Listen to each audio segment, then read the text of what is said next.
Hello everyone and very warm welcome to all my viewers. Hope all of you are doing good. So in my last video we were discussing about the structure of chloroplast and chlorophyll. In today's video I am going to discuss about the nature of light used in photosynthesis as well as the light reaction of photosynthesis. So without wasting time, let's start with the process. So, if we talk about the light or the nature of light, light shows two type of nature.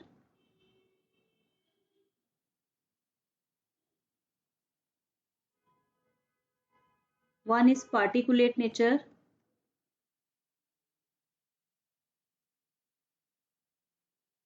and the second is wave nature. What does it mean? If we consider a light beam, it is made up of so many particles. These particles are called photons. Particles are what? Photons. Clear? So, photons when run through a medium, they show the wave nature. So according to the electromagnetic theory,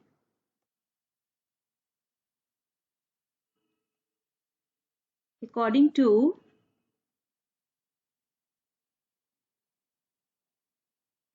electromagnetic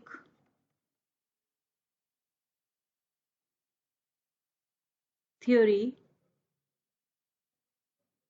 electromagnetic wave theory of Maxwell,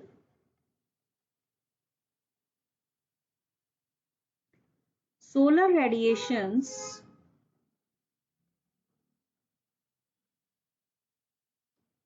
are described as photons that travel in waves. Okay. So what are photons?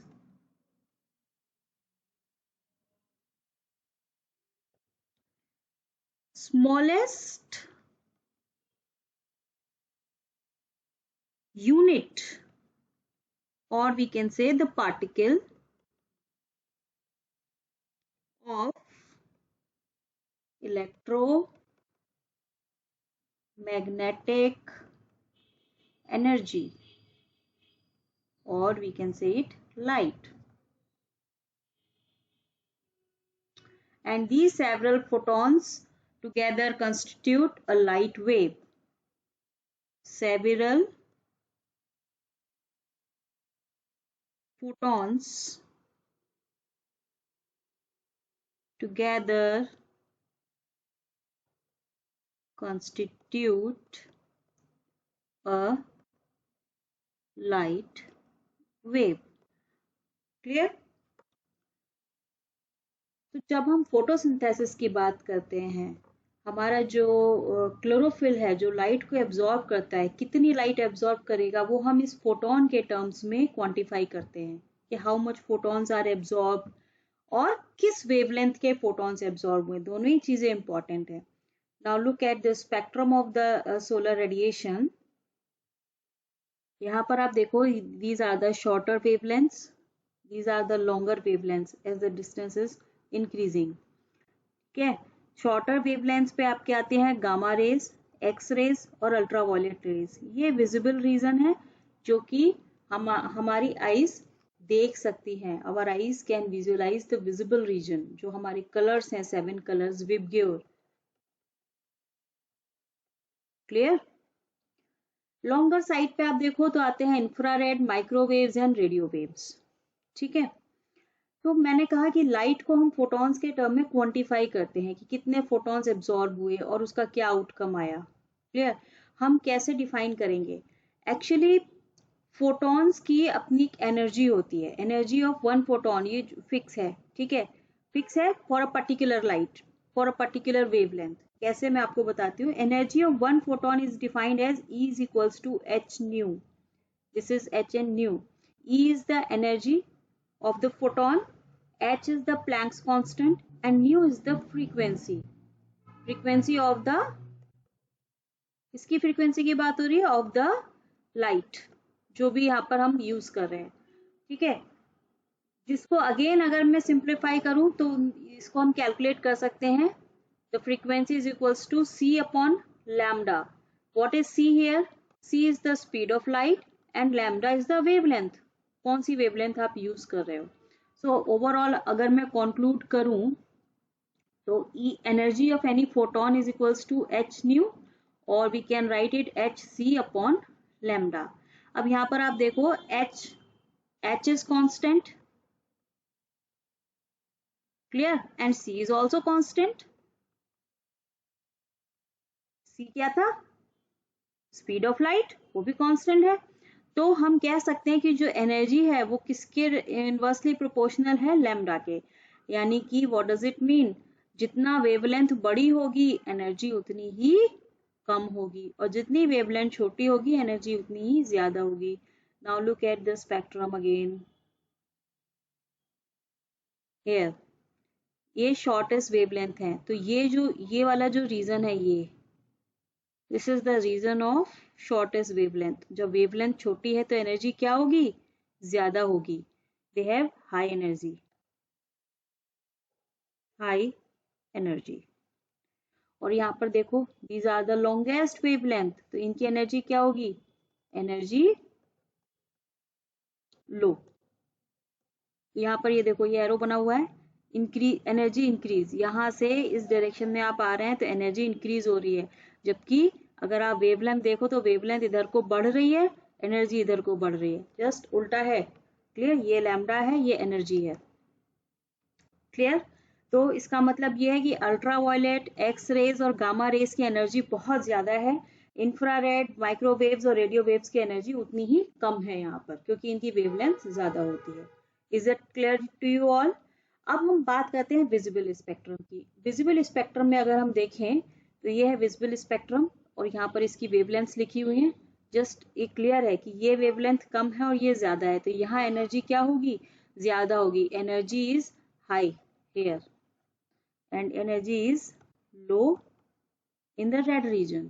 Wallet region की एनर्जी ज्यादा होगी और red region की energy low होगी। Clear? ठीक है। तो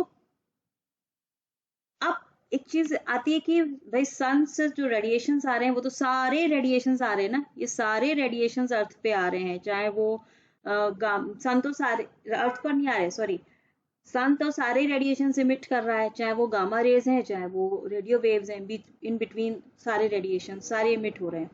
तो कैसे ये फिल्टर आउट होते हैं और अर्थ पर सिर्फ जो हमारा जरूरी रेडिएशन है वो आते हैं और हम उसको यूटिलाइज करते हैं।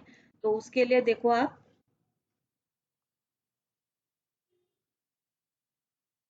सोलर रेडिएशंस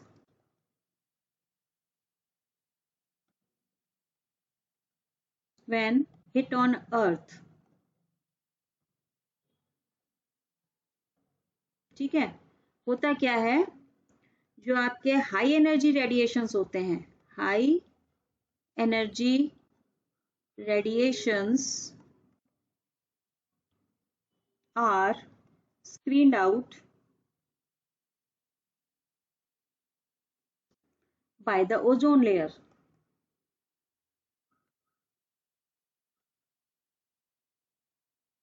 ठीक है, इन द एटमॉस्फेयर, और इसीलिए ओजोन लेयर बहुत जरूरी है हमारे लिए, क्योंकि हमको प्रोटेक्ट करती है हाई एनर्जी रेडिएशन से। ठीक है, and what about the lower energy radiations? Lower energy radiations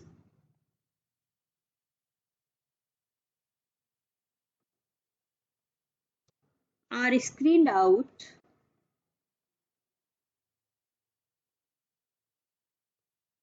by the water vapors and carbon dioxide present in the atmosphere। Clear? तो ये दोनों की वजह से हाई एनर्जी और lower energy radiation filter out हो जाते हैं, बचा क्या? विजिबल लाइट, जो कि अर्थ पर फिल्टर होके आती है। क्लियर? अब इस विजिबल लाइट का कौन सा पार्ट हमारे फोटोसिंथेसिस में यूज होता है, या ये सारे सातों के सातों कलर यूज होते हैं, इसको भी डिस्कस कर लेते हैं। तो इन ऑल हम क्या कह सकते हैं, that thus our atmosphere provide a window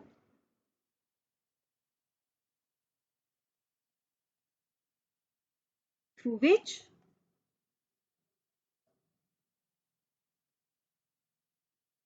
visible wavelengths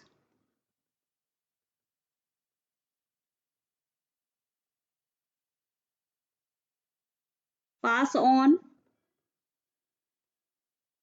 for various life forms in the biosphere। ठीक है, तो ये तो बात हो गई लाइट के नेचर की और सोलर स्पेक्ट्रम की। अब हम बात करते हैं अपने विजिबल लाइट की, उसके स्पेक्ट्रम की, क्योंकि हमको डील करना है किससे, फोटोसिंथेसिस की मैकेनिज्म पढ़ रहे हैं तो क्लोरोफिल से। दो टाइप के स्पेक्ट्रम होते हैं जो कि रीड किए जाते हैं, एक है एब्जॉर्प्शन स्पेक्ट्रम और दूसरा है एक्शन स्पेक्ट्रम। सो पहले डिस्कस करते हैं what is absorption spectrum. It is a curve which represents the amount of light absorbed at each wavelength by any pigment। ठीक है, जस्ट लाइक यहाँ पर आप देखो, ये एक एब्जॉर्प्शन स्पेक्ट्रम है, ये वेवलेंथ है लाइट की, यहाँ पर ये एब्जॉर्बेंस दिखा रहा है कितना एब्जॉर्ब हुआ, क्वांटिफाई किया इन्होंने।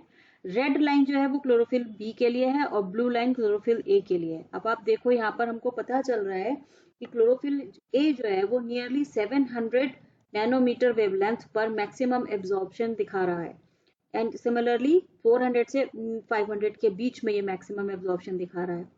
अगर क्लोरोफिल बी की बात करूं तो ये नियर अबाउट 500 के आसपास ये मैक्सिमम एब्जॉर्प्शन दिखा रहा है, और इधर ये 600 के आसपास ये मैक्सिमम एब्जॉर्प्शन दिखा रहा है। तो ये एक एब्जॉर्प्शन स्पेक्ट्रम है क्लोरोफिल ए और क्लोरोफिल बी का for visible wavelength of light. ठीक है, फ्रॉम 400 टू 700 नैनोमीटर, ये देखो यहाँ पर। ठीक है, तो हमको पता चल गया जहां पर पीक मिल रही है, पीक का मतलब है कि यहाँ पर मैक्सिमम एब्जॉर्प्शन हो रहा है। ठीक है, इसकी रीडिंग ली जाती है बाय द स्पेक्ट्रोफोटोमीटर्स, इंस्ट्रूमेंट्स यूज होते हैं इस स्पेक्ट्रम को लेने के लिए। क्लियर। दूसरा है आपका एक्शन स्पेक्ट्रम। एक्शन स्पेक्ट्रम मतलब क्या है कि कोई भी वेवलेंथ एब्जॉर्ब होने के बाद उसका कितना क्या उसने रोल आउट किया, मतलब it is a curve representing the amount of oxygen evolve, क्योंकि हम फोटोसिंथेसिस की बात कर रहे हैं, या amount of carbon dioxide fixed और consumed at different wavelengths of light. Photosynthesis में हम यही चीज को क्वांटिफाई करेंगे यहाँ पर कि ऑक्सीजन कितना निकला है या कार्बन डाइऑक्साइड कितना कंज्यूम हुआ किसी पर्टिकुलर वेवलेंथ पर। तो यहाँ पर देखो, ये क्लोरोफिल ए के लिए आपको दिखाया है action spectrum of chlorophyll A molecule. ठीक है, यहाँ पर ये जो बोल्ड लाइन है, ये दिस वन, ये है एब्जॉर्प्शन और एब्जॉर्बेंस ऑफ क्लोरोफिल ए। ठीक है, ये देखो ये दिखा रखा है, और जो डॉटेड लाइन है वो दिखा रहा है आपको रेट ऑफ फोटोसिंथेसिस। तो जहां पर आप देखो मैक्सिमम एब्जॉर्प्शन मिला, ये था क्लोरोफिल ए का एब्जॉर्प्शन स्पेक्ट्रम, 400 के आसपास मैक्सिमम पीक थी और दूसरी पीक थी 700 के आसपास। ठीक उसी रेंज में यहाँ पर मैक्सिमम फोटोसिंथेसिस भी दिखाई दे रही है। तो जहां पर पीक्स मिल रहे हैं वहीं पर फोटोसिंथेसिस मैक्सिमम हो रही है। ऐसा नहीं कि और रीजन में नहीं है वहां भी, लेकिन उसकी जो कहना चाहिए इस मतलब जो कंजम्पशन है वो कम है, कार्बन डाइऑक्साइड का या ऑक्सीजन का इमिशन कम हो रहा है, पीक्स पर सबसे ज्यादा हो रहा है। ठीक है, तो ओवरऑल क्या कहना चाह रहे हैं हम, क्यों ये एक्शन स्पेक्ट्रम की या एब्जॉर्प्शन स्पेक्ट्रम की बात कर रहे हैं, just by comparing the absorption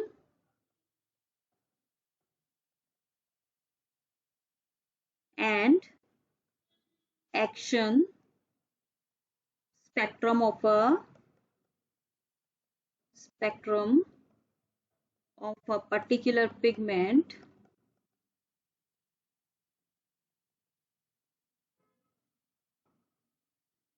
we can determine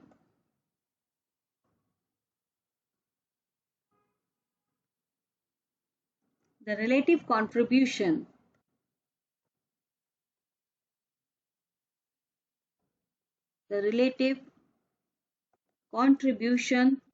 of that pigment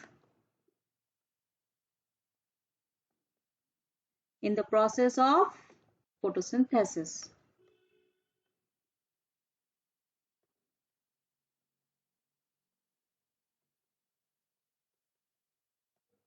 ठीक है, जैसे कि यहाँ पर आपने क्लोरोफिल ए का एग्जाम्पल देखा, this one. Okay, I hope कि क्लियर हुआ होगा आपको. तो ये this is all about the solar light और sunlight or solar energy which reaches on the earth, and how we can calculate or quantify the wavelength or amount of light, ठीक है, जो कि absorb हो रही है photosynthesis में use हो रही है. Now directly come to the process of photosynthesis, क्योंकि हमें बेसिकली वही पढ़ना है. तो photosynthesis की जो प्रोसेस है उसको दो पार्ट्स में डिवाइड किया गया है. First is light reaction and the second is dark reaction. नाम से ही क्लियर है, लाइट रिएक्शन को लाइट रिएक्शन क्यों कहते हैं? क्योंकि इसको लाइट रिएक्शन के अलावा इसको हम फोटोकेमिकल रिएक्शन भी कहते हैं. फोटोकेमिकल रिएक्शन भी कहते हैं. ठीक है, फोटो वर्ड आया फोटोन से. ठीक है, बेसिकली ये जो प्रोसेस है ये लाइट डिपेंडेंट है. लाइट डिपेंडेंट है. ठीक है, जब सनलाइट अवेलेबल होगी तभी ये रिएक्शन होगी, अदरवाइज नहीं होगी. ठीक है, और ये कहां पर होती है? It occurs in grana. याद है ग्रेना? इनसाइड द क्लोरोप्लास्ट क्या था? स्ट्रोमा था. स्ट्रोमा में सेक लाइक स्ट्रक्चर्स थे जिन्हें हमने थाइलेकोइड कहा था, और थाइलेकोइड जब एक के ऊपर एक स्टैक बना लेते हैं तो उसको हम ग्रेना कहते हैं. तो ग्रेना की जो वॉल्स होती है ना, ग्रेनल लैमेलीज, वहां पर ये लाइट रिएक्शंस होती है. स्ट्रोमा में भी लैमेलीज मिलती है और ग्रेना में भी लैमेलीज मिलती है, दोनों में ही ये लाइट रिएक्शन होती है. ठीक है, और इसका आउटकम क्या होता है? Produce assimilatory power. Assimilatory power, ठीक है, in the form of high energy compounds. High energy compounds कौन से होते हैं वो compounds? Like ATP and NADPH. Nicotinamide, adenine dinucleotide phosphate, ये इसकी रिड्यूस फॉर्म है NADPH, और ATP इज एडिनोसिन ट्राइफॉस्फेट. ठीक है, तो ये जो एसिमिलेटरी पावर यूज होती है, जो जनरेट हो रही है इन द लाइट रिएक्शन, इसको यूटिलाइज करके कार्बोहाइड्रेट की सिंथेसिस होती है. ठीक है, क्योंकि कार्बोहाइड्रेट की जो सिंथेसिस है वो कैसी प्रोसेस थी? एनाबॉलिक प्रोसेस थी. बॉन्ड की फॉर्मेशन होनी है तो हमको एनर्जी चाहिए. एनर्जी कहाँ से आएगी? यहाँ से आएगी. ठीक है, अब बात आती है डार्क रिएक्शन की. एज द नेम सजेस्ट, पहली बात, डार्क रिएक्शन को हम थर्मोकेमिकल रिएक्शन भी कहते हैं. Thermochemical reaction. ठीक है, इसको डार्क रिएक्शन इसलिए नहीं कहते कि ये डार्क में होती है. इसको डार्क रिएक्शन इसलिए कहते हैं क्योंकि ये लाइट पे डिपेंडेंट नहीं है. मतलब डे लाइट में ही ये रिएक्शन हो जाएगी, बट सनलाइट पे डिपेंडेंट नहीं है. ये सनलाइट पे ये डिपेंडेंट है. ठीक है, तो dark reaction is not dependent on sunlight, that's why it is called dark reaction. Again ध्यान से सुन लो, डार्क रिएक्शन इसलिए नहीं कहते क्योंकि ये रात में हो रही है या अंधेरे में हो रही है. डार्क रिएक्शन का नाम इसलिए दिया गया है क्योंकि ये लाइट पे डिपेंडेंट नहीं है. That's why it is called dark reaction. कहां पर होती है? Occurs in stroma. Stroma chloroplast के अंदर जो ग्रेन्युलर उसका लिक्विड है, जहां पर सारा मटेरियल प्रेजेंट है, वहां पर ये रिएक्शन होती है. क्योंकि जितना भी ये ATP और NADPH है ये प्रोड्यूस होगा स्ट्रोमा में, और फिर ये यूटिलाइज हो जाएगा in the production of carbohydrate. Means power generated in light reaction is used here to fix carbon dioxide into carbohydrate. ये पूरी बायोकेमिकल प्रोसेस होती है। क्लियर? तो ये दो रिएक्शंस हैं जिस पे पूरी प्रोसेस बेस्ड है। इसी को हम अब वन बाय वन पढ़ेंगे। बेसिक कॉन्सेप्ट सारा मैंने बता दिया आपको, रॉ मटेरियल्स के बारे में बता दिया, स्ट्रक्चर आपको सारा क्लियर है। अब यहाँ से बहुत ध्यान से देखना आप, क्योंकि बहुत सारे क्वेश्चंस बनते हैं यहाँ पर। Come to the light reaction. What is light reaction? Light reaction is the photochemical phase. भाई फोटोन की प्रेजेंस में हो रही है, that's why we called it photochemical phase which occur in thylakoid membrane. कौन सी मेम्ब्रेन? Granal lamellae. ठीक है। और इसमें जो रिएक्शंस होती हैं, क्या क्या इसमें रिएक्शंस होती हैं? पहला तो होता है absorption of light, absorption of light. Then next one is splitting of water, splitting of water, then oxygen release, then formation of high energy compounds, ATP, NADPH। ठीक है, चार रिएक्शंस यहाँ पर स्टेप बाय स्टेप होती है, इसी को पढ़ेंगे हम अभी। ठीक है। अगर इसके स्ट्रक्चर की बात करूं लाइट रिएक्शन के लिए, कहाँ पर हो रही है ये? ग्रेना में, ग्रेनल लैमेलीज, ग्रेना की वॉल में, मतलब थाइलेकोइड की मेम्ब्रेन में। यहाँ पर इसमें दो फोटो सिस्टम इन्वॉल्व होते हैं, फोटो सिस्टम 1 और फोटो सिस्टम 2। अगेन मैं यहाँ पर बता दूं, फोटो सिस्टम 1 और 2 इनको इसलिए नाम नहीं दिया गया कि ये सीक्वेंस में काम करते हैं। इनको नाम 1 और 2 इसलिए दिया गया है कि किस ऑर्डर में ये डिस्कवर हुए हैं। तो इसके बारे में यहाँ मैं लिख दे रही हूँ। These are named in sequence of their discovery.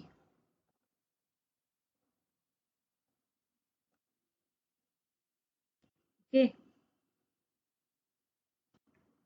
and not in the sequence in which they function.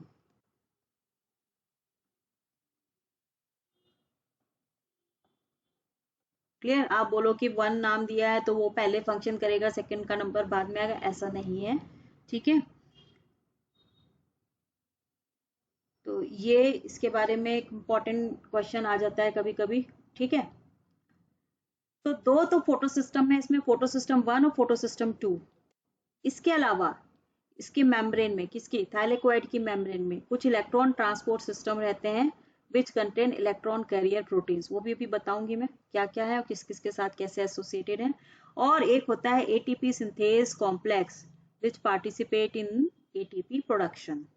ठीक है, तो ये चार चीजें मिल करके हमको देती हैं हमारा लाइट रिएक्शन का सारा सामान जहां पर होती है। अब वन बाय वन इनका कॉम्पोजिशन देख लेते हैं, कहाँ पर है ये और इससे क्या क्या जुड़ा हुआ है। अगर मैं लाइट हार्वेस्टिंग कॉम्प्लेक्सेस की बात करूं, क्यों हम फोटो सिस्टम को लाइट हार्वेस्टिंग कॉम्प्लेक्स कह रहे हैं? क्योंकि यही दो फोटो सिस्टम है जो सनलाइट से फोटोन को एब्जॉर्ब करेंगे, हार्वेस्ट करेंगे। ठीक है, तभी ये रिएक्शन इनिशिएट होगी और आगे कुछ काम हो पाएगा। That's why these are called light harvesting complexes. तो जनरली कोई भी लाइट हार्वेस्टिंग कॉम्प्लेक्स होता है, उसका जो कॉम्पोजिशन होता है उसमें एक तो होता है रिएक्शन सेंटर। रिएक्शन सेंटर जो कि हमारा मेन वर्कर है, जो कि लाइट को एब्जॉर्ब करेगा और प्रोसेस को स्टार्ट करेगा। ठीक है, दूसरा है एंटीना मॉलिक्यूल। एंटीना मॉलिक्यूल हमारे केसरी पिगमेंट्स होते हैं, बताया लास्ट वीडियो में, आप देख सकते हो। केसरी पिगमेंट्स क्या करते हैं? ये रिएक्शन सेंटर तो जो होता है जो एक पर्टिकुलर वेवलेंथ को एब्जॉर्ब करता है, एब्जॉर्ब अ पर्टिकुलर वेवलेंथ। ठीक है, बट जो हमारे एंटीना मॉलिक्यूल्स होते हैं ये केसरी पिगमेंट्स होते हैं और ये डिफरेंट डिफरेंट वेवलेंथ्स को एब्जॉर्ब करते हैं और लाइट को इसको ट्रांसफर करते हैं, किसको? रिएक्शन सेंटर को। ठीक है, ताकि ये इनिशिएट हो सके रिएक्शन, एक्स्ट्रा एनर्जी देते हैं इसको। इसके साथ ही साथ कुछ प्रोटीन्स भी इनके साथ जुड़ी होती हैं, कॉम्प्लेक्स बनाती हैं इसके साथ मिल करके, तो एक पूरा बॉक्स लाइक स्ट्रक्चर बन जाता है लाइट हार्वेस्टिंग कॉम्प्लेक्स में, जिसमें 3 चीजें हैं, reaction centre, antenna and protein molecule. Antenna नाम इसलिए दिया गया, एंटीना क्या काम करता है, एंटीना रिसीव करता है, वेव्स को रिसीव करना, तो यही यहाँ एंटीना नाम इसलिए दिया गया क्योंकि ये लाइट वेवलेंथ्स को, अलग अलग वेवलेंथ्स को रिसीव करते हैं, उसको एब्जॉर्ब करते हैं और एनर्जी को रिएक्शन सेंटर को ट्रांसफर करते हैं। ठीक है, अब इसी रेस्पेक्ट में मैं फोटो सिस्टम 1 और 2 का कॉम्पोजिशन आपको बता देती हूँ। फोटो सिस्टम 1 की अगर मैं बात करूं तो इसका जो रिएक्शन सेंटर है, इसका रिएक्शन सेंटर मैंने बोला था कि ये क्या करता है कि स्पेसिफिक वेवलेंथ को एब्जॉर्ब करता है। ठीक है, इसका जो वेवलेंथ, इसको हम बोलते हैं P700। 700 मीन्स ये इस वेवलेंथ के फोटोन को एब्जॉर्ब करता है, और we can call it chlorophyll A700। Chlorophyll A का मॉलिक्यूल यहाँ पर रहता है जो कि 700 वेवलेंथ के फोटोन को एब्जॉर्ब करता है। क्लियर? इसके जो इकेसरी पिगमेंट होते हैं, इकेसरी पिगमेंट्स, या मैं एंटीना बोल दूं, ठीक है, एंटीना ही था ना, एंटीना, तो इसमें आपका आता है ऑलमोस्ट 200 to 400 क्लोरोफिल मॉलिक्यूल्स। ठीक है, ऑलमोस्ट 50 कैरोटीनॉइड्स। अब ये सब क्या है आप मेरे लास्ट वीडियो में देख सकते हो, आपको क्लियर हो जाएगा। और इसके साथ ही साथ यहाँ पर एक चीज होती है कि chlorophyll A is more than chlorophyll B, ये इंपॉर्टेंट है। ठीक है, इस पॉइंट को याद रखना, this one, chlorophyll A is more than chlorophyll B in case of photosystem 1। ठीक है, और जो प्रोटीन्स होते हैं यहाँ पर, प्रोटीन कौन से होते हैं, प्रोटीन होते हैं आयरन सल्फर प्रोटीन। तो ये कॉम्पोजिशन हो गया आपका किसका, फोटो सिस्टम 1 का। और फोटो सिस्टम 1 की लोकेशन कहाँ पर होती है, पहले भी मैं बता चुकी हूँ, यहाँ फिर से बता दे रही हूँ, इज, यहाँ लिख दे रही हूँ, located towards the outer surface of lamellae, outer surface of membrane in non appressed part of granal lamellae as well as in stromal lamellae। ये दोनों ही लैमिलीज में प्रेजेंट है। इन शॉर्ट अगर मैं बोलूं तो फोटोसिस्टम 1 कहाँ प्रेजेंट है, ग्रेनल लैमिली में भी है और स्ट्रोमल लैमिली में भी है। ठीक है, granal lamellae and as well as stromal lamellae, दोनों में ही ये प्रेजेंट है। क्लियर? और इसका जो कलर होता है वो कैसा होता है, it is light green in colour. ठीक है, this is all about the photo system 1। Now come to photo system 2। इसका जो रिएक्शन सेंटर है,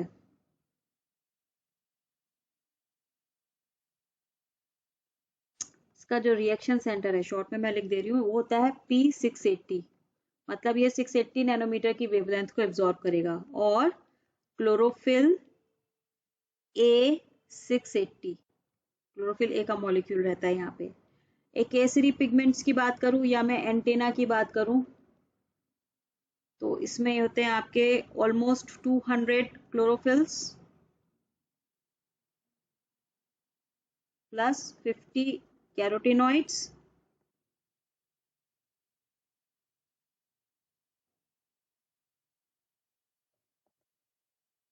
ठीक है, और यहाँ पर chlorophyll A, number of chlorophyll A is equal to number of chlorophyll B, equal number में ये प्रेजेंट होते हैं। ठीक है, again this is important. Chlorophyll A और क्लोरोफिल बी का नंबर इक्वल होगा यहाँ पे, ठीक है।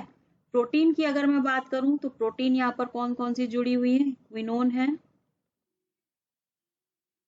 मैग्नीज आयन है, फ्लोराइड आयन है, और इसके साथ ही साथ एक अननोन वाटर ऑक्सीडाइजिंग एंजाइम भी होता है, जो वाटर को स्प्लिट करेगा, हेल्प करेगा उसको प्रोसेस को, ठीक है। तो ये इसका प्रोटीन पार्ट हो गया फोटोसिस्टम 2 का। अब इसकी लोकेशन कहाँ होती है, ये सिर्फ हमको मिलता है appressed part of granal lamellae, और we can see in granal lamellae, located only in granal lamellae. ज्यादा कंफ्यूज होने की जरूरत नहीं है। फोटोसिस्टम 1 कहाँ लोकेटेड है, स्ट्रोमल लैमेली में भी है, ग्रेनल लैमेली में भी है, और फोटोसिस्टम 2 कहाँ है, ये सिर्फ ग्रेनल लैमेली में ही प्रेजेंट होता है। नीट के क्वेश्चंस हैं ये, फिर से बता रही हूँ, ध्यान रखना इसका। And it is dark green in colour.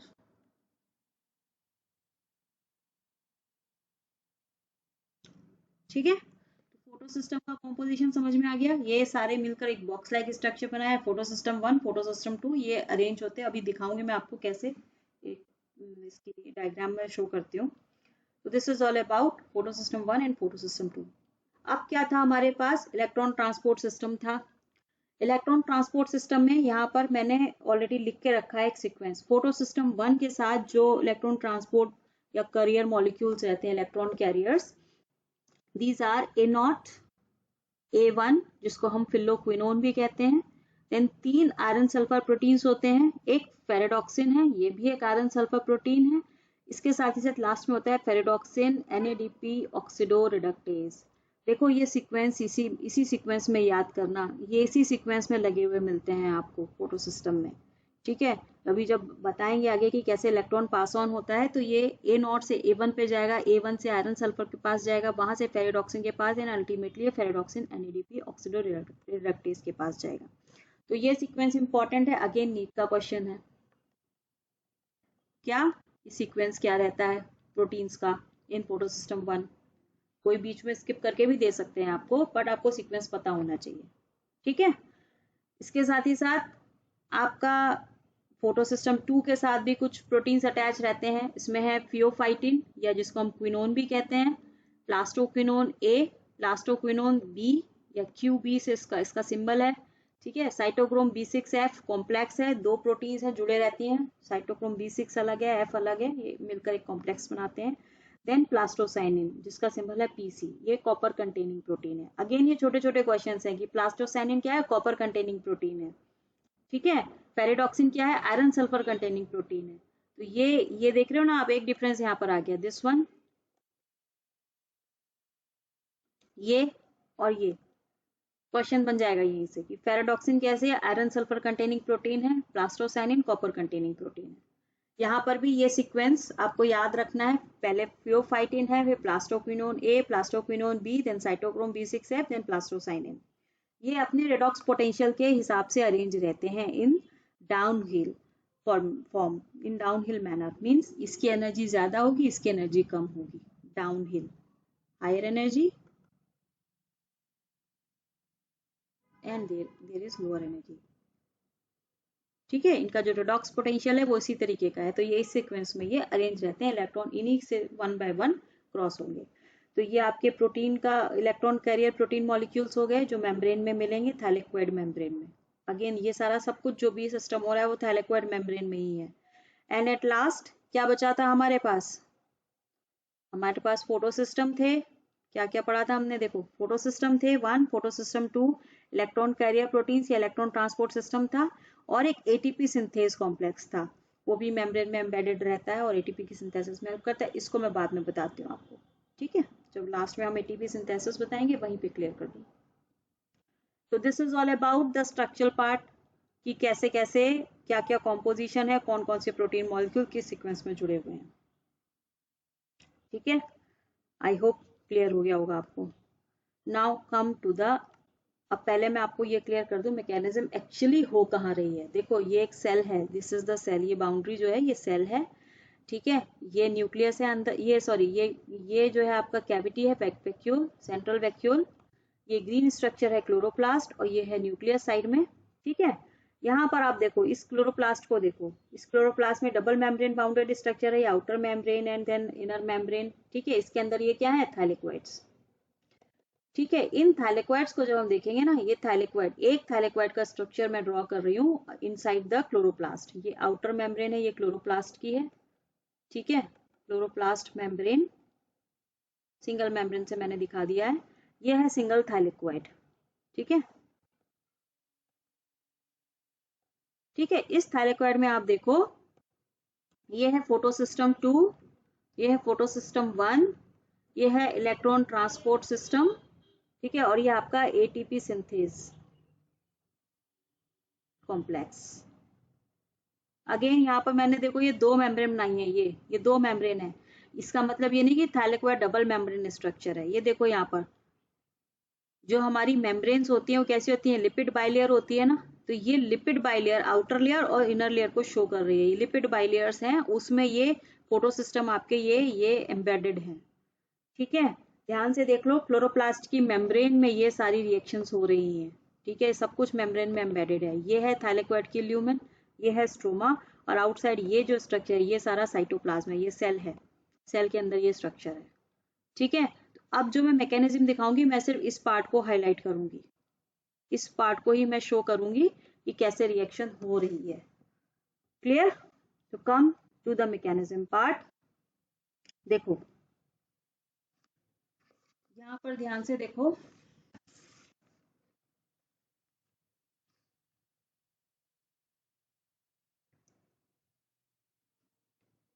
ये P680, P680 किसका कंपोनेंट था आपको याद है, रिएक्शन सेंटर किसका था, ये फोटो सिस्टम 2 का।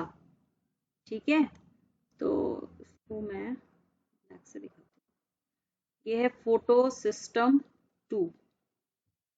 ठीक है, अब सनलाइट आई, सनलाइट, ठीक है, और इस पे पड़ी रिएक्शन सेंटर पे, ये सारे जो साइड में मैंने सर्कल्स बनाए ये इसके एंटीना मॉलिक्यूल्स हैं और प्रोटीन्स हैं इसके साथ जुड़े हुए। ठीक है, जैसे ही लाइट आई ये P680 क्या हुआ, ये एक्साइटेड स्टेट में आ गया। इस स्टार का मतलब है ये एक्साइटेड स्टेट में आ गया। ठीक है, देन इसने क्या करा, एक इलेक्ट्रॉन इमिट किया। जैसे ही इलेक्ट्रॉन इमिट करेगा ये क्या हो जाएगा, इस पे पॉजिटिव चार्ज आ जाएगा।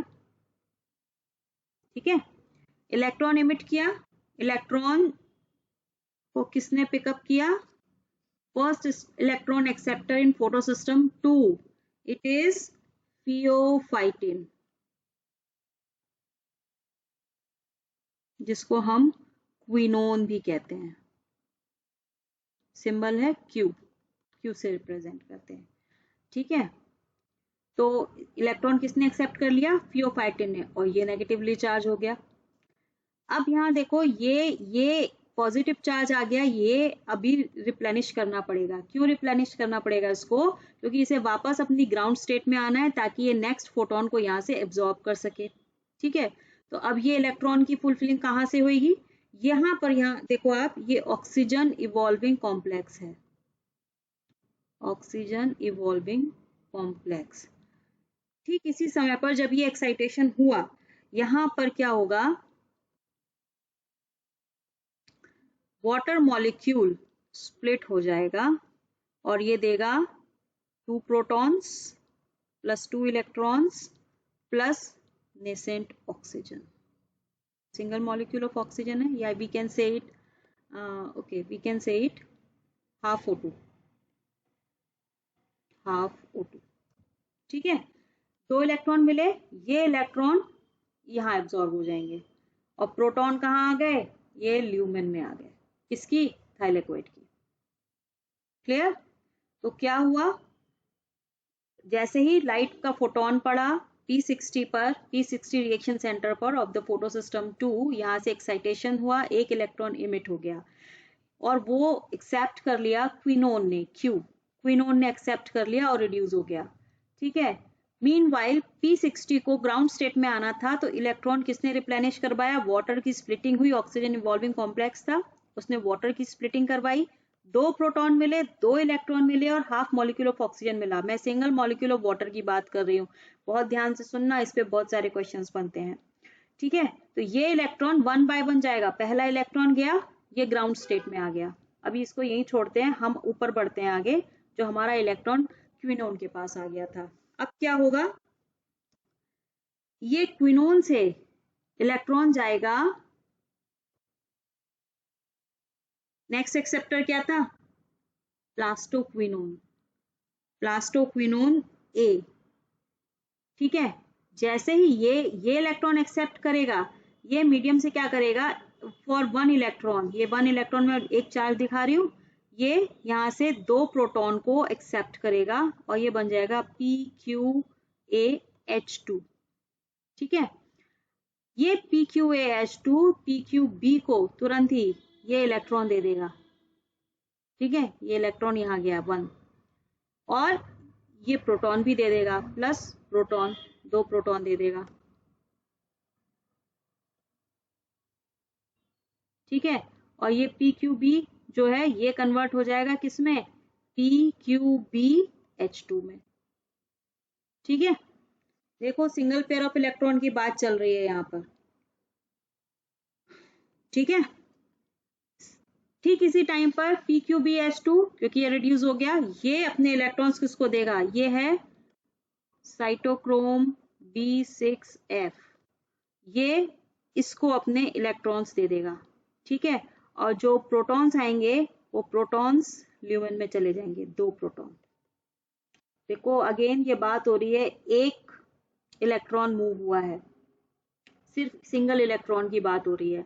2 प्रोटॉन स्ट्रोमा से एब्जॉर्ब हुए, ये स्ट्रोमा है, स्ट्रोमा से एब्जॉर्ब हुए और थैलेकोइड की ल्यूमेन में आ गए। मीनवाइल इलेक्ट्रॉन साइटोक्रोम B6F के पास चला गया, यहां से ये जाएगा आपका प्लास्टोसाइनिन के पास PC, ये इलेक्ट्रॉन इसको दे देगा। ठीक है, अब PC क्या करेगा? देखो जब लाइट का फोटोन यहां पर पड़ा था तो सनलाइट यहां भी पड़ी थी, सनलाइट, और उस समय यहां सब भी एक इलेक्ट्रॉन इमिट हुआ। Just wait. ठीक है, और इसको एक्सेप्ट किया A0 ने। A0 स्ट्रक्चरली रिजेंबल करता है क्विनोन से। A0 protein of photosystem 1 structurally resembles with the quinone of photosystem 2 या pheophytin of photosystem 2। तो primary acceptor in photosystem 1 is A0 protein. A0 से A1 पे और A1 से ये किसके पास जाएगा? ये जाएगा आयरन सल्फर प्रोटीन के पास। ठीक है, वहां से ये फेरिडॉक्सिन के पास जाएगा और फेरिडॉक्सिन के बाद ये इलेक्ट्रॉन, ये हर स्टेज पे ये एक ही इलेक्ट्रॉन मूव कर रहा है 1 बाय 1, ये आ जाएगा किसके पास? ये है हमारा, this is ferredoxin NADP oxido reductase, ये एंजाइम है। ये इलेक्ट्रॉन एक्सेप्ट करेगा एक और साथ में आएगा दूसरा इलेक्ट्रॉन, 2 इलेक्ट्रॉन साथ साइमल्टेनियसली आएंगे और ये NADP प्लस को NADPH प्लस प्रोटॉन, ये 2 प्रोटॉन स्ट्रोमा से लेगा और इसको NADPH प्लस प्रोटॉन में रिड्यूस कर देगा। ये हमारा NADPH जनरेट हुआ, कहाँ पर जनरेट हो रहा है? ये स्ट्रोमा में। इसीलिए जो फोटोसिस्टम 1 होता है ये नॉन एप्रेस्ड पार्ट, मतलब आउटर साइड पर ये मिलता है, क्योंकि इसके साथ जुड़ा हुआ है दिस एंजाइम ऑक्सीडो रिडक्टेज, जो कि NADPH की फॉर्मेशन में हेल्प करता है। ठीक है, और कहाँ पर हो रही है NADPH की फॉर्मेशन? स्ट्रोमा में। कितने इलेक्ट्रॉन चाहिए? फॉर 2 इलेक्ट्रॉन्स, 2 इलेक्ट्रॉन और 2 प्रोटॉन ये एब्जॉर्ब करके एक NADPH मॉलिक्यूल बनाता है। क्लियर? मैं अभी लिख दूंगी नीचे, ठीक है, तो ये समझ में आया। ये मैंने बताया कि एक सिंगल इलेक्ट्रॉन का मूवमेंट है। अब यहाँ पर देखो ये P700 फोटोन एब्जॉर्ब करके एक्साइट हो गया, इलेक्ट्रॉन इमिट कर दिया। अब यहाँ पर भी तो पॉजिटिव चार्ज आ गया, तो ये प्लास्टोसाइनिन इसको रिप्लेनिश कर देगा, ये इलेक्ट्रॉन दे देगा और ये वापस ग्राउंड स्टेट में आ जाएगा। ठीक है, तो ओवरऑल वाटर स्प्लिटिंग कॉम्प्लेक्स जो होता है वो फोटोसिस्टम 2 के साथ जुड़ा हुआ है। NADPH फॉर्मेशन का जो कॉम्प्लेक्स है वो फोटोसिस्टम 1 के साथ जुड़ा हुआ है। वाटर स्प्लिटिंग कॉम्प्लेक्स कहाँ पर है? ल्यूमेन में। किसके? थाइलेकोइड की ल्यूमेन में। और NADPH की फॉर्मेशन कहाँ हो रही है? स्ट्रोमा में। और अकॉर्डिंगली इन दोनों फोटोसिस्टम की लोकेशन होती है। फोटोसिस्टम 2 एप्रेस्ड पार्ट में रहता है, अंदर की तरफ रहता है, ठीक है, क्योंकि इसके साथ ऑक्सीजन इवॉल्विंग कॉम्प्लेक्स जुड़ा हुआ है।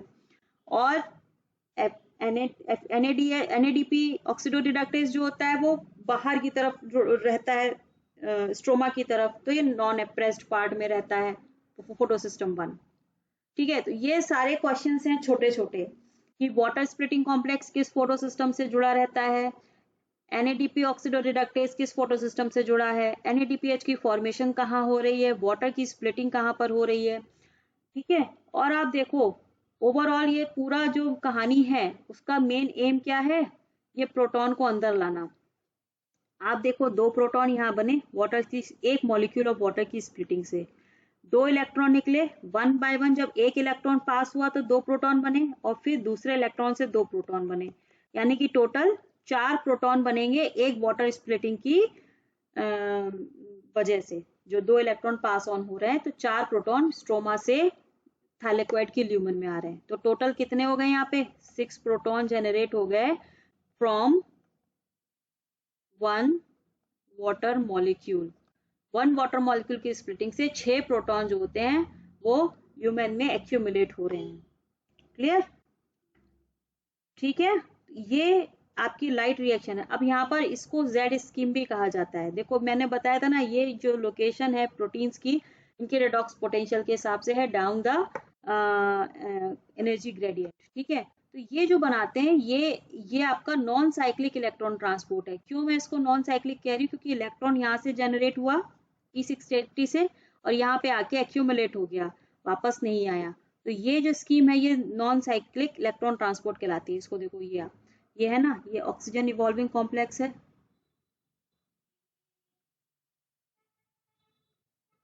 ठीक है, लाइट पड़ी, ये एक्साइट होके इलेक्ट्रॉन एक्सेप्टर से गया, इलेक्ट्रॉन एक्सेप्टर ने इलेक्ट्रॉन ट्रांसपोर्ट सिस्टम से होता हुआ ये इलेक्ट्रॉन कहाँ आ गया? फोटो सिस्टम 7 में। लाइट यहाँ भी पड़ी थी, इलेक्ट्रॉन यहाँ गया और यहाँ से NADPH की फॉर्मेशन हो गई। ठीक है, NADPH फ्रॉम NADP। ठीक है, ये हो गया।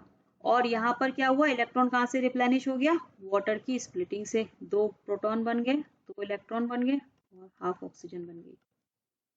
ठीक है, तो ये जो स्ट्रक्चर है, अगर मैं बहुत बोल्ड लाइन में दिखाऊं आपको, तो ये यहाँ से देखो, ये देन ये और ये कहलाती है Z scheme. Z scheme non associated with, किससे जुड़ी हुई है ये?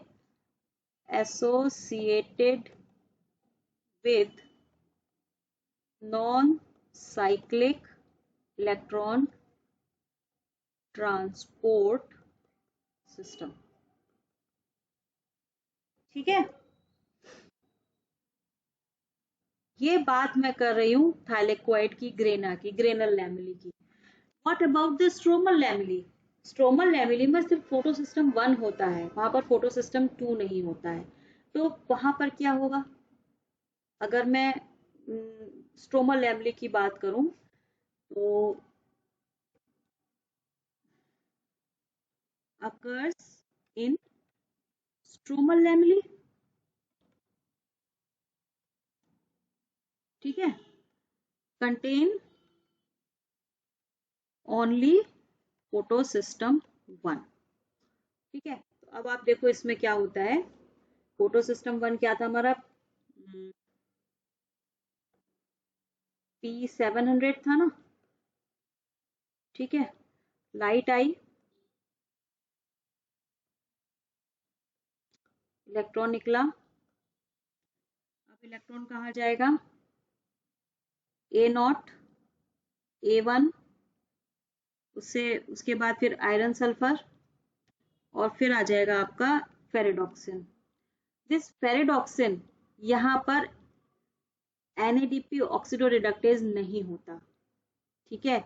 ये एक इंपॉर्टेंट डिफरेंस है फोटो सिस्टम 1 में इन थाइलेक्वाइड और granal lamellae and stromal lamellae. Stromal lamellae में अकर्स, इसको मैं लिख देती हूँ, does not contain NADP oxidoreductase enzyme, ठीक है। अब यहाँ पर ऑक्सीडोरिडक्टेज तो है नहीं, तो जो इलेक्ट्रॉन इसके पास आया अब वो क्या होगा, ये यहाँ पर इलेक्ट्रॉन ट्रांसपोर्ट सिस्टम जो था हमारा, इसके थ्रू होता हुआ ये B6F कॉम्प्लेक्स पे आ जाएगा। मींस ये आएगा आपका साइटोक्रोम B6F, ये इसको इलेक्ट्रॉन देगा, ये देगा प्लास्टोसाइनिन को और प्लास्टोसाइनिन वापस इसको दे देगा, ठीक है। मीनवाइल यहाँ से 2 प्रोटॉन एब्जॉर्ब होंगे और 2 प्रोटॉन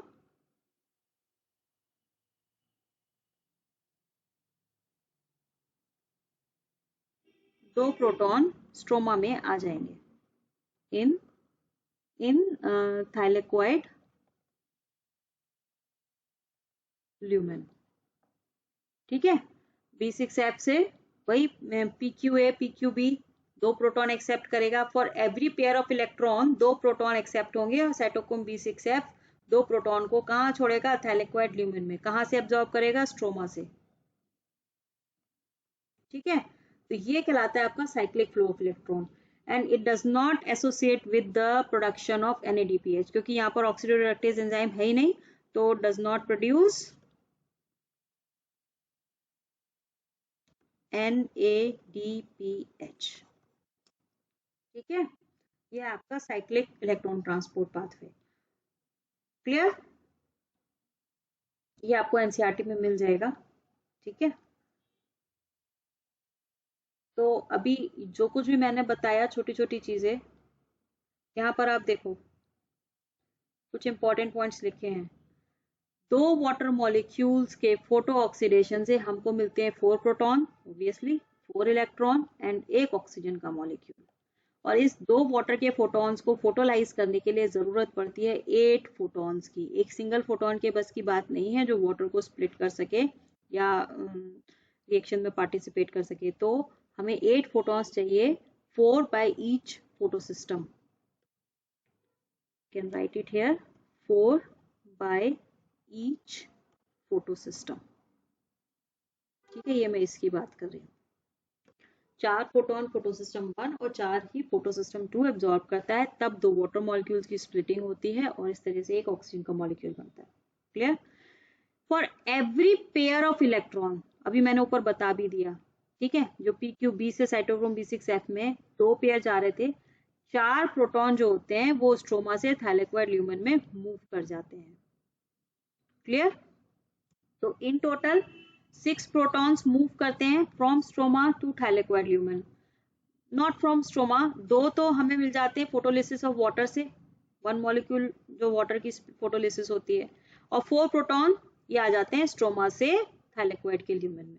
ये इंपॉर्टेंट है, बार बार बोल रही हूँ, 6 प्रोटॉन आए हैं 1 वाटर की स्प्लिटिंग से, इसको याद रखना क्योंकि ATP सिंथेसिस में ये हेल्प करेगा कैसे हो रहा है ये, ठीक है।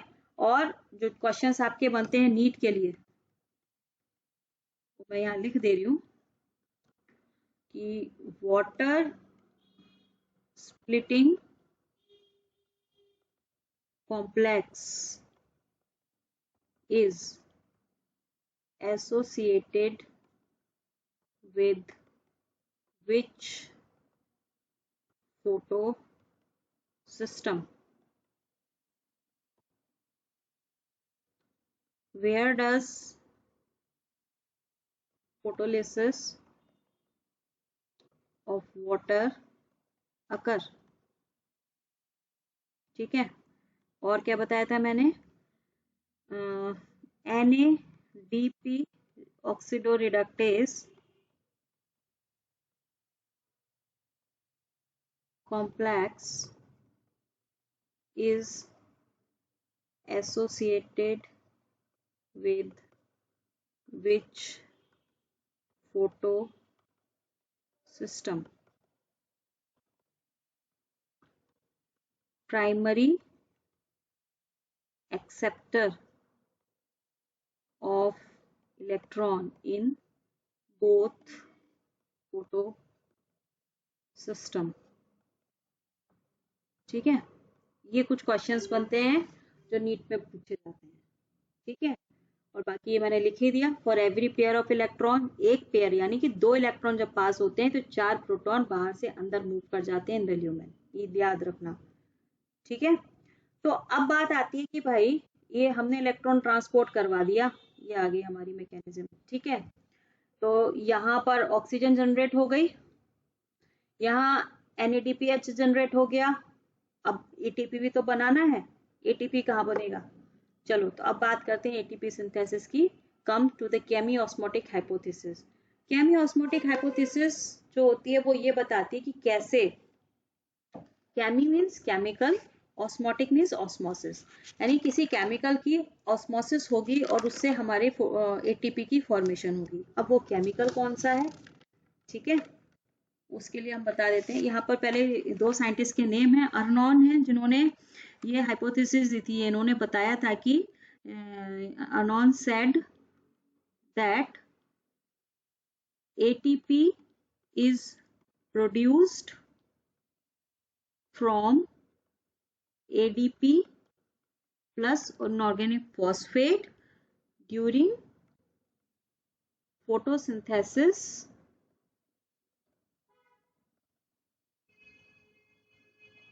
electron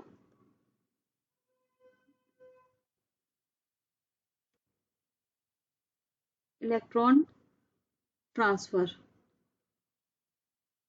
in chloroplast।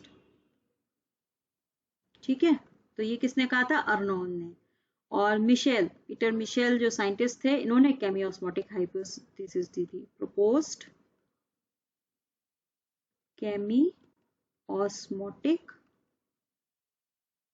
Hypothesis, important है ये दोनों ही नेम। ठीक है, तो ये हाइपोथेसिस क्या सजेस्ट करती है? Mechanism of oxidative phosphorylation. Oxidative phosphorylation means phosphate bond का जुड़ना, है ना, कि how does the ATP synthesis occur in chloroplast. ठीक है, ATP synthesis is linked with the development of proton gradient. ठीक है, मैं बार बार बोल रही हूँ ना, ल्यूमेन में प्रोटॉन एक्यूमुलेट होते जा रहे हैं।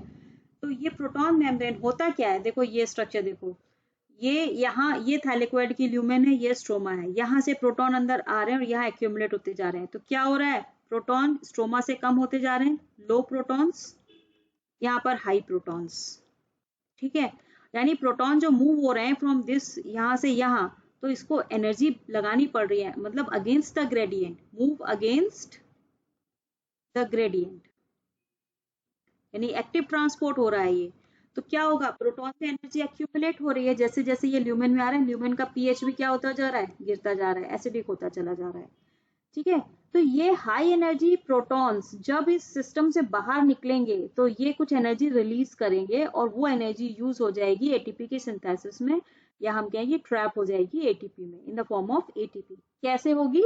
ये देखो, ये केवल एक ही यहाँ पर गेट है जिसके थ्रू ये प्रोटॉन्स बाहर आ सकते हैं, और वो है ये ATP synthase complex. ATP synthase complex ये रहा। देखो इसमें एक टेल लाइक स्ट्रक्चर है, ये नॉब लाइक स्ट्रक्चर है। टेल को हम कहते हैं C F nought. C stands for chloroplast, और we can say it coupling factor, CF और कपलिंग फैक्टर नॉट। ये जो टेल लाइक पार्ट है ये एम्बेडेड रहता है मेम्ब्रेन में। ठीक है, और ये चैनल बनाता है, एक टनल टाइप का स्ट्रक्चर बनाता है जिससे प्रोटॉन क्रॉस होते हैं। दूसरा जो नॉब लाइक स्ट्रक्चर है उसको हम कहते हैं कपलिंग फैक्टर 1 और factor 1, we can say simply factor 1। C stands for chloroplast here, क्योंकि ऐसा ही स्ट्रक्चर माइटोकॉन्ड्रिया में भी मिलता है, जहाँ रेस्पिरेशन के टाइम पे ऑक्सीडेटिव फॉस्फोराइलेशन होता है। ठीक है, ये फोटो फॉस्फोराइलेशन है, वो फॉस्फोराइलेशन होता है, ध्यान रखना। अगर फोटो फॉस्फोराइलेशन की बात हो रही है तो हम क्लोरोप्लास्ट की बात कर रहे हैं। ये नॉब लाइक स्ट्रक्चर होता है, ये स्ट्रोमा की तरफ फेस करता है, जैसे अभी ऊपर दिखाया ना मैंने। ये देखो, ये स्ट्रोमा है, ठीक है, तो ये नॉब लाइक स्ट्रक्चर स्ट्रोमा की तरफ फेस करता है। इसके हेड पर एटीपी सिंथेस जो होता है वो एंजाइम मिलता है। जैसे ही प्रोटॉन इस गेट से क्रॉस होते हैं, ठीक है, ये जैसे ये प्रोटॉन इस गेट से क्रॉस होते हैं, देखो एटीपी फॉस्फेट इस एनर्जी को यूज करके एक फॉस्फेट इनऑर्गेनिक फॉस्फेट को लेता है और एटीपी की सिंथेसिस करता है। बट अगेन यहाँ पर ध्यान रखना, फॉर एवरी फोर प्रोटॉन, जब 4 प्रोटॉन्स इस एटीपी कॉम्प्लेक्स से बाहर निकलते हैं, यहां आते हैं, तब एक एटीपी की सिंथेसिस होती है from ADP and phosphate. For every 4 proton, one molecule of ATP is synthesized from ATP synthase complex. Clear? तो दिस इज सिंपल केमियोस्मोटिक हाइपोथेसिस। तो क्या होगा, प्रोटॉन यहाँ पर एक्यूमुलेटेड है ल्यूमन में, जैसे ही वो उनको गेट मिला, ये क्रॉस करेंगे तो एनर्जी रिलीज होगी, और एनर्जी जो है फायदा उठाएगा एडीपी और फॉस्फेट, वो ट्रैप करके एटीपी बना देगा। तो इस तरीके से स्ट्रोमा में एटीपी की सिंथेसिस होती है, और स्ट्रोमा में ही बन रहा था NADPH। ठीक है, तो ओवरऑल ये जितने इलेक्ट्रॉन यहाँ से यहाँ और यहाँ से यहाँ होते हुए इतना घूम घूम के जा रहे हैं, उसका एक ही मेन पर्पज है, इस ल्यूमन में प्रोटॉन को एक्यूमुलेट करवाना, ताकि जब ये प्रोटॉन बाहर निकले तो एटीपी की सिंथेसिस हो, जो कि इन्हें चाहिए कार्बोहाइड्रेट के सिंथेसिस फॉर्मेशन के लिए इन द डार्क रिएक्शन। ठीक है, तो ओवरऑल मैं अगर बात करूं, अब याद करो नॉन साइक्लिक फोटोफॉस्फो जो इलेक्ट्रॉन ट्रांसपोर्ट था, नॉन साइक्लिक कौन सा था, कि देखो यहाँ पर नॉन साइक्लिक कौन सा था, कि वाटर स्प्लिट हुआ, एक इलेक्ट्रॉन यहाँ से निकला और पास ऑन हुआ, एक इलेक्ट्रॉन के पासिंग होने से यहाँ पर कितने 6 प्रोटॉन एक्यूमुलेट हो रहे थे, सॉरी 4 प्रोटॉन आ रहे थे ये। ठीक है, 2 तो मिले वाटर की स्प्लिटिंग से और 4 आ गए स्ट्रोमा से, सॉरी 2 आ गए स्ट्रोमा से ल्यूमेन में, 1 ऑक्सीजन मॉलिक्यूल 1 वाटर मॉलिक्यूल की स्प्लिटिंग से। ठीक है, 2 इलेक्ट्रॉन थे ना, एक वाटर की स्प्लिटिंग से 2 इलेक्ट्रॉन मिलेंगे, जब 2 इलेक्ट्रॉन पास ऑन होंगे तो 4 प्रोटॉन एक्यूमुलेट हो जाएंगे, एक इलेक्ट्रॉन से 2 प्रोटॉन अंदर आएंगे। ठीक है, तो अब यहाँ पर अगर हम कैलकुलेट करें तो इसका जो प्रोडक्ट था हमको क्या मिला, हमें मिले थे, अगर हम सिंगल वाटर मॉलिक्यूल की बात करें, ठीक है, तो एक वाटर मॉलिक्यूल से टोटल मिले 6 प्रोटॉन, ठीक है, प्लस 2 NADPH, क्योंकि कितने इलेक्ट्रॉन थे, 2 इलेक्ट्रॉन थे, sorry 1 NADPH, 1 NADPH for every water molecule. 6 proton आए, 4 प्रोटॉन से एक एटीपी बन रहा है, तो ऑलमोस्ट वी कैन से 1.5 एटीपी की सिंथेसिस होगी यहाँ पर, और एक NADPH बनेगा।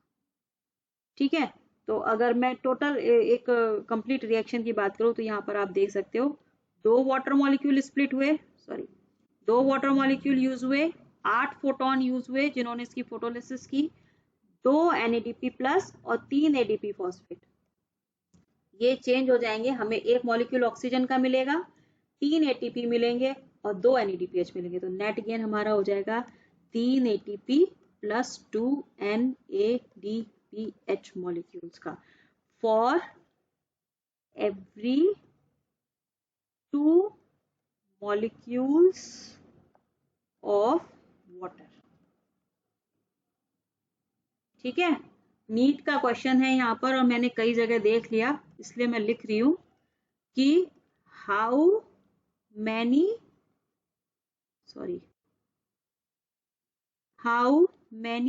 ATPs are produced from 8 molecules of water in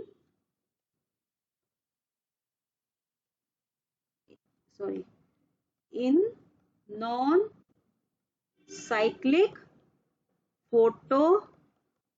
phosphorylation। बहुत इंपॉर्टेंट क्वेश्चन है और मुझे कहीं भी इसका सही आंसर नहीं मिला, इसका आंसर है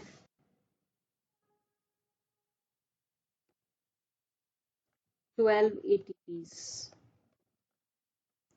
कैसे, देख लो आप यहाँ पर 2 वाटर मॉलिक्यूल से हमको मिल रहे हैं 3 ATP, तो ऑब्वियसली 8 वाटर मॉलिक्यूल से कितने हो जाएंगे, 2 4 8 हो गया, इसको 4 टाइम्स कर दो, 3 × 4 12 ATPs।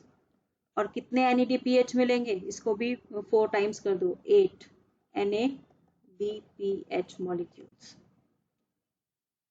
ठीक है, ये बहुत इंपॉर्टेंट क्वेश्चन है, बहुत ध्यान से इसको समझ लो, दोबारा देख लो वीडियो को, सारे कैसा मूवमेंट हो रहा है, कैसे सिंथेसिस हो रही है। ठीक है, यहाँ पर मैंने बता भी दिया आपको कि for every 4 proton moves from ATP synthase through the ATP synthase from the lumen to the stroma 1 molecule of ATP is synthesized। ठीक है, और वहीं बात करूं मैं साइक्लिक ऑक्सीडेटिव फॉस्फोराइलेशन की, जो कि स्ट्रोमल लैमेली में हो रहा था, यहाँ पर NAD रिडक्टेज एंजाइम नहीं है, NADP रिडक्टेज एंजाइम नहीं है, तो प्रोडक्ट क्या होगा, सिंगल ATP मॉलिक्यूल प्रोड्यूस होगा।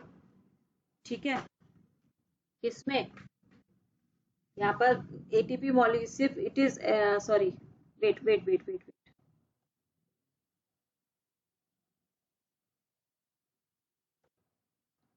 प्रोडक्ट क्या हो गए, ओनली ATPs, क्योंकि हम वाटर की स्प्लिटिंग यहाँ नहीं बता रहे हैं, it is not associated with water splitting also, तो यहाँ पे जो प्रोडक्ट्स बनेंगे ATPs बनेंगे। हर एक इलेक्ट्रॉन के ट्रांसपोर्ट पर 2 प्रोटॉन अंदर आ जाएंगे, तो 2 प्रोटॉन के ट्रांसपोर्ट, 2 इलेक्ट्रॉन के ट्रांसपोर्ट पर 4 प्रोटॉन अंदर आ जाएंगे, और 4 प्रोटॉन एक ATP को सिंथेसाइज कर देगा। Net gain is 180, sorry net gain is, we can not write it here net gain. ठीक है, तो साइक्लिक फोटोफॉस्फोराइलेशन जो होता है सिर्फ ATP के प्रोडक्शन से जुड़ा हुआ है, नॉन साइक्लिक में ATP की भी प्रोडक्शन होती है, NADPH भी बनता है, प्लस ऑक्सीजन भी बनती है। और ऑक्सीजन कहाँ गई, ऑक्सीजन का तो बताया नहीं, ऑक्सीजन यहाँ बनी ना, ये निकल जाती है डिफ्यूजो के बाहर, डिफ्यूजन इन एयर।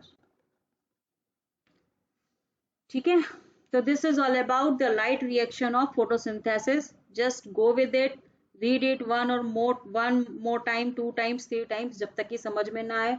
इसमें यहीं पर बहुत क्वेश्चन बनते हैं कि कितने वाटर मॉलिक्यूल स्प्लिटिंग से कितने ATP बनेंगे, तो जस्ट लर्न दिस इक्वेशन जो मैंने ये बॉक्स में दी हुई है आपको, 2 वाटर मॉलिक्यूल की स्प्लिटिंग से कितने ATP बन रहे हैं। अब आपसे कोई भी क्वांटिटी पूछ ली जाए, you can calculate it your own. ठीक है, तो this is all done for today, I hope आपको लेक्चर समझ में आया होगा। तो अगले लेक्चर में मिलते हैं, then where we discuss about the dark reaction और the biochemical phase of photosynthesis कि कैसे कार्बन डाइऑक्साइड को ट्रैप किया जाता है और कार्बोहाइड्रेट की सिंथेसिस होती है। So till then, stay safe, stay healthy and keep studying. Goodbye.